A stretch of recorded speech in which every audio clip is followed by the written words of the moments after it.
Excerpts from Palm of the Hand Stories by Yasunari Kawabata. Lavatory Buddhahood, 1929.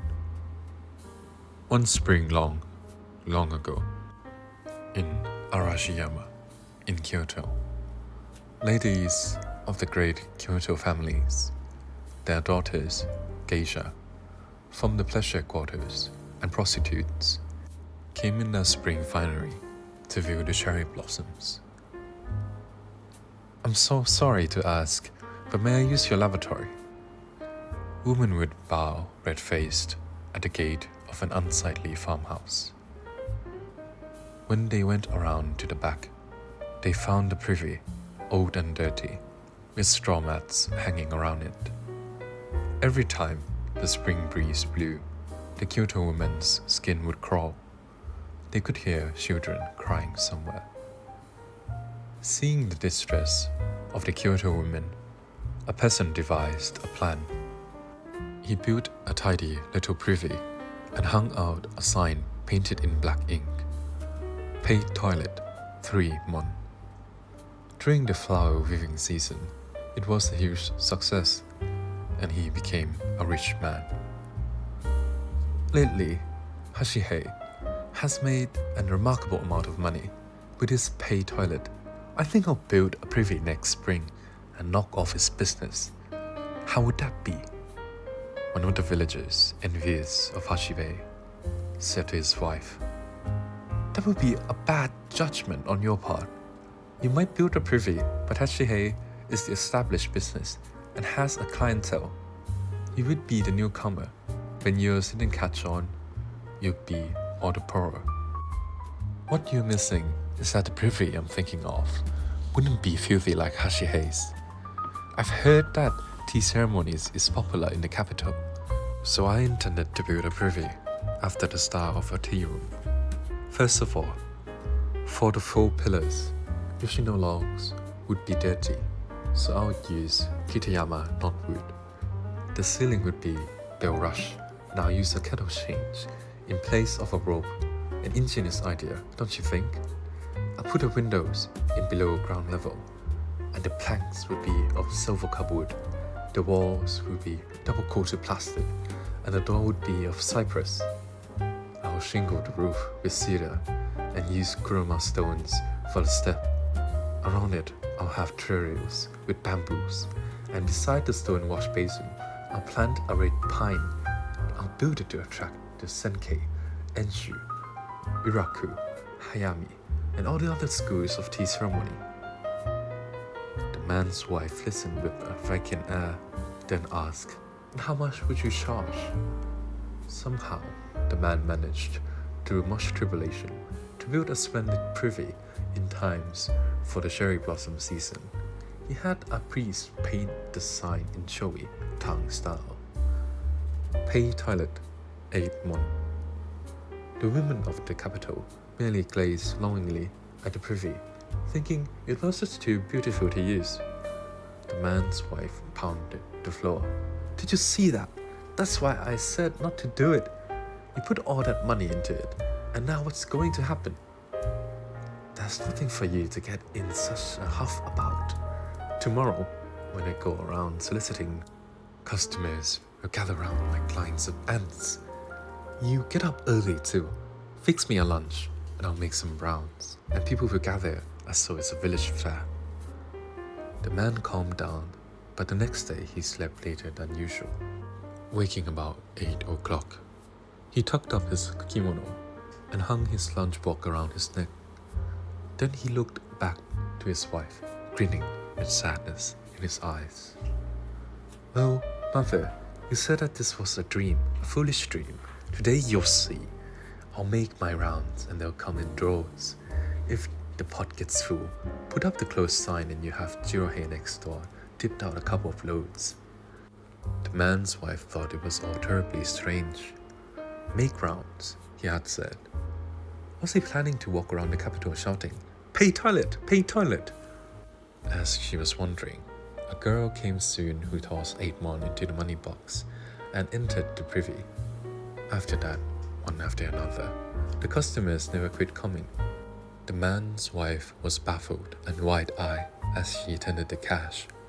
Soon she put up the closed sign, and there was a commotion as the pot was emptied. Before the day ended, she had taken in 8 can and emptied the pot 5 times. My husband must be a reincarnation of the Bodhisattva Manchu. It's the first time his dream have come true. Pleased, the man's wife bought some wine and was waiting for him when, pathetically, her husband's dead body was carried into their home. He died in Hashihei's paid toilet, from lumbago, it seems. As soon as the man had left his own house that morning, he had paid his dream on, gone into Hashihei's privy, and latched the door. Whenever anyone tried to come in, he cleared his throat. This continued until he grew hoarse, and at the end of the long spring day, he could not stand up. The people from the capital heard the story. What a ruin for such a refined man! He was an unrivaled master. The most stylish suicide ever in Japan. Lavatory Buddhahood. Hail Amida Buddha! There were few who did not chant these words. Umbrella, 1932. The spring rain was just not enough to make things wet. It was almost as light as fog, just enough to moisten the skin slightly. The girl ran outside and saw the boy's umbrella. Oh, is it raining? As he passed before the shop, the boy had opened his umbrella, more to hide his shyness than to protect himself from the rain. Even so, he silently held the umbrella out towards the girl. She put only one shoulder under it. The boy, who was now getting wet, but he could not bring himself to move closer to the girl to ask if she would get under it with him. Although the girl wanted to put her hand on the handle of the umbrella with the boy's, she looked as though she were about to run away. The two went to a photographer's studio. The boy's father was to be transferred in his civil service job. This would be their parting photograph. Would you sit here together, please? The photographer pointed towards the sofa, but the boy could not sit down beside the girl. He stood behind her, touching her cloak lightly with the hand he rested on the back of the sofa, wanting to feel their bodies were somehow connected. It was the first time he had ever touched her. The body heat he could perceive through his fingertips made him sense the warmth he might feel as if he were to embrace her naked. Throughout his life, he would recall the warmth of her body whenever he looked at this picture. Would you like me to take one more? I could take a closer photograph of you side by side. The boy simply nodded. What about your hair? The boy whispered to the girl. She looked up at the boy and blushed. Her eyes glowed with bright joy. Meekly, she scurried to the restroom. When she had seen the boy pass by the shop earlier, she had jumped up without taking time to fix her hair. Now she was worried because her hair was disheveled, as though she had just removed a bathing cap. The girl was so shy she could not even begin to do up her stray locks correctly in front of a man, but the boy had thought it would have made her more embarrassed if he had tried to fix her hair again. The girl's cheerfulness as she ran to the restroom lightened the boy's spirits as well. When she returned, they sat next to each other on the sofa as though it were the most natural thing in the world. As they were about to leave the studio, the boy looked around for his umbrella. Then he noticed that the girl had stepped outside ahead of him and was holding it. When she noticed the boy was washing, it suddenly occurred to her that she had taken his umbrella. The thought startled her. Had her inadvertent action shown to the boy that she felt that she too belonged to him? The boy could not offer to hold the umbrella, and the girl could not bring herself to hand it to him. Somehow the road was now different from the one that had brought them to the photographers. The two had suddenly become adults. They returned home feeling as though they were a married couple. If only over this incident with the umbrella. The Neighbors, 1962. If it's you, the old folks will be happy too, said Murano, looking at the newlyweds, Kishiro and Yukiko. Both my father and mother are almost completely deaf. It sounds funny to say this, but please don't worry about anything. For work reasons, Murano has moved to Tokyo. His old father and mother remained at the house in Kamakura. They lived in a detached wing. That's why he was choosing tenants for the main house, rather than close the house up. It was better to have people living in it. For the old people too, it was less lonely. The rent was nominal. The go-between in the marriage talks of the young couple and acquaintance of Murano's has acted as an intermediary here also. When Kishiro and Yukiko had gone to see Murano, they had been favorably received. It would be like a flower suddenly blooming alongside the old folks. I hadn't been looking especially for newlyweds, but if I can have you living here, both of the old house and the old folks would be bathed in the sunshine of your youth. I can almost see it, Murano said. The house in Kamakura was at the head of one of the many valleys thereabouts. The main house with its 6 rooms was too large for the young couple. The night of their arrival, unused to the house and the quiet, they turned on all the lights in the 6 rooms, with the lights on even in the kitchen and the earthen entryway. They sat in the 12-mat parlor.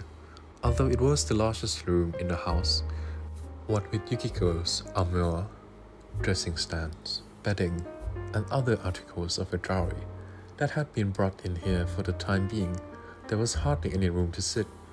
It made the two feel at home.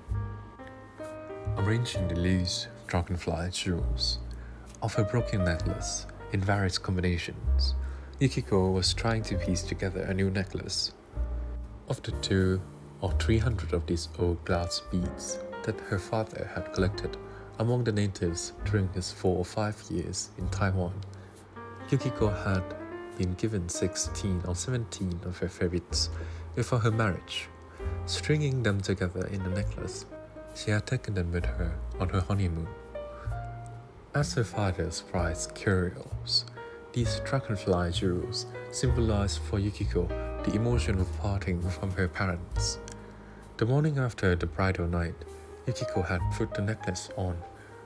Attracted by it, Kishiro had embraced Yukiko, pressing his face against her neck.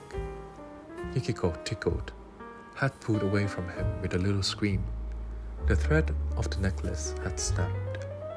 The beads had scattered all over the floor. Ah! Yukiko let go of Yukiko.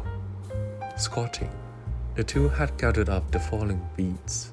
Yukiko, unable to hold back her laughter at Kishiro crawling around on his hands and knees in search of the beads, suddenly relaxed.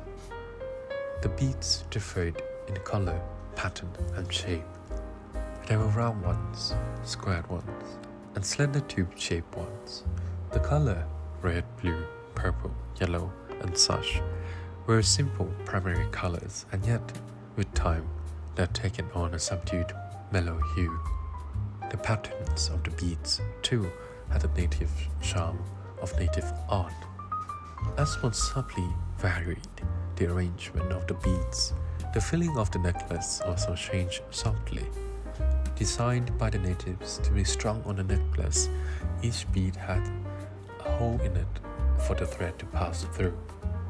As Yukiko tried changing the arrangement this way and that, Kishiro asked, "Don't you remember the original arrangement?" "My father and I did it together, so I don't remember everything. I'll string them together in a new way that you like. Please have a look at them." Shoulder pressed to shoulder, they forgot the passage of time. In the arrangement of the dragonfly jewels, the The night grew late. Isn't something walking around outside? Yukiko listened. There was a scurrying sound of dead leaves. Leaves seemed to be falling, not on the roof of this house, but on the roof of the detached wing in the back.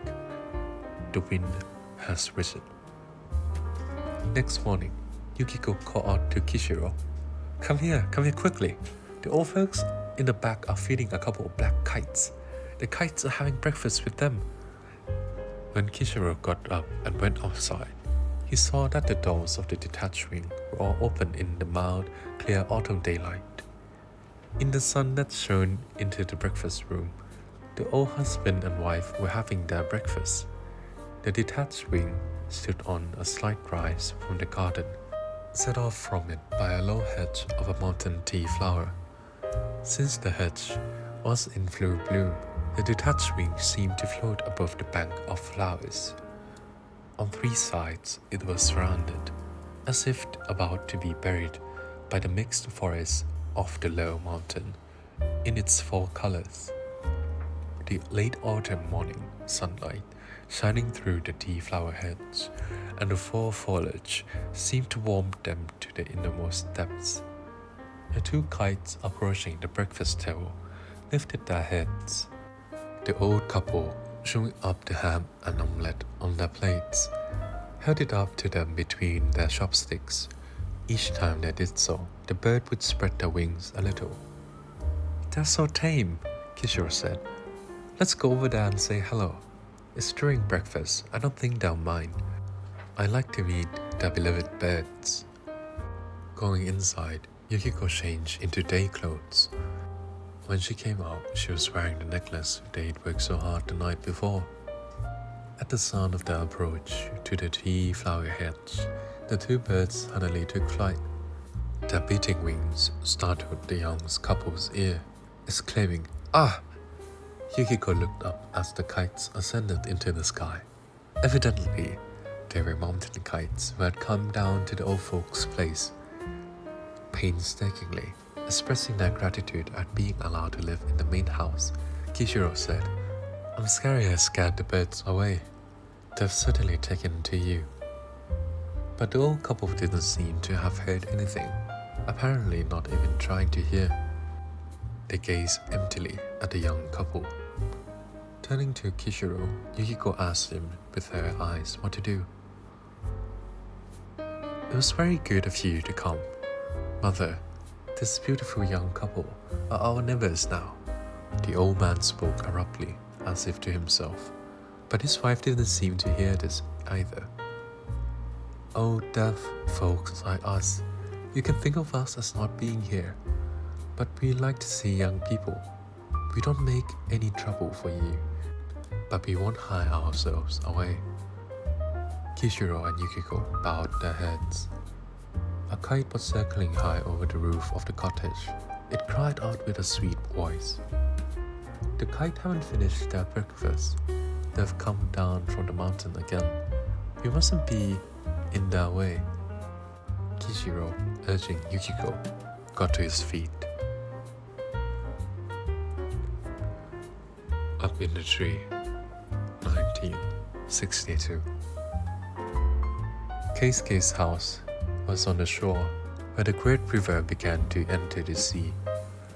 Although the river ran alongside the garden, because of the somewhat elevated embankment, it could not be seen from the house.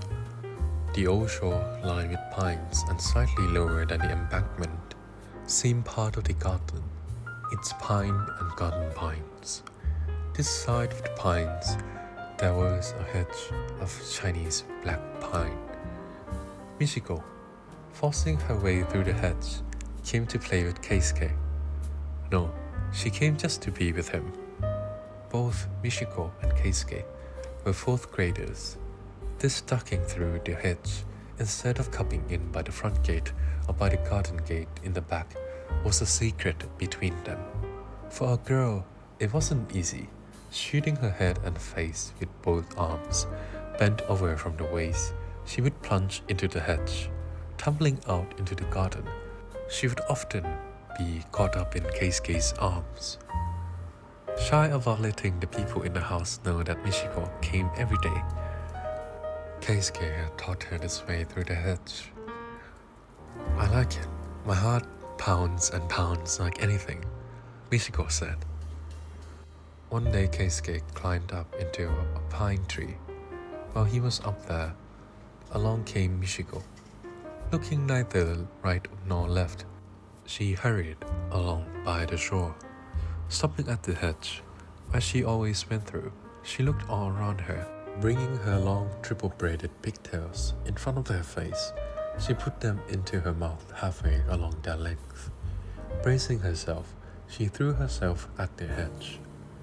Up in the tree, Keisuke held his breath. When she'd pop out from the hedge into the garden, Michiko did not see Keisuke, whom she had thought would be there. Frightened, she shrank back into the shadow of her hedge, where Keisuke could not see her. "Michan, Michan," Keisuke called. Michiko, coming away from the hedge, looked around the garden. "Michan, I'm up in the pine tree. I'm up in the pine tree." Looking up towards Keisuke's voice, Michiko did not say a word. Keisuke said, come out to the garden." When Michiko had come back through the hedge, she looked up at Keisuke. "You come down." "Michan, climb up here. It's nice up here in the tree." "I can't climb it. You're making fun of me. Just like a boy. Come down." "Come up here. The branches are big like this, so even a girl could do it." Michiko studied the branches. Then she said, "If I fall, it's your fault. If I die, I wouldn't know anything about it." First, dangling from a lower branch, she began to climb. By the time she'd gotten up to Keisuke's branch, Michiko was grasping for her breath. I climbed it. Her eyes sparkled. "It's scary. Hold me." Keisuke firmly drew Michiko to him. Michiko, in her arms around Keisuke's neck, said, "You can see the ocean. You can see everything. Across the river and even up the river. It's good you climb up here." "It is good. Kei-chan, let's climb up here tomorrow." Keisuke was silent for a while. "Michan, it's a secret. Climbing up the tree and being up here in the tree is a secret. I read books and do homework up here. It's not good if you tell anyone." "I won't tell." Michiko bowed her head in assent. "Why have you become like a bird?"